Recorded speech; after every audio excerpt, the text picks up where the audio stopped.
এই যে বলিয়া ঘড়িদাস পকেট হইতে টাকা বাহির করিল। ঘোষাল সাহেব প্রসন্ন স্বরে বলিলেন, রেখে যাও, তোমার কম বয়স, তাই এবার ছেড়ে দিলাম, ভবিষ্যতে সাবধান থেকো, যাও। ঘর হইতে বাহির হইবার সময় আমি একবার পিছু ফিরিয়া চাহিলাম।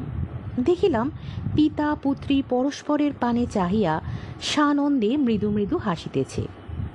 রাস্তায় চলিতে চলিতে আমার মনটা কেমন খুঁতখুত করিতে লাগিল। বলিলাম, ঘড়িটার দাম বোধহয় 200 টাকা নয়, বোধহয় গিলটি সোনা।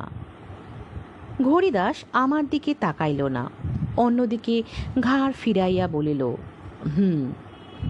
দেখিলাম ঘড়িদাস জানে, সে ঘড়ির কাজ করে, ঘড়ির দাম জানা তার পক্ষে স্বাভাবিক, কিন্তু জানিয়া শুনিয়া বেশি দাম কেন দিল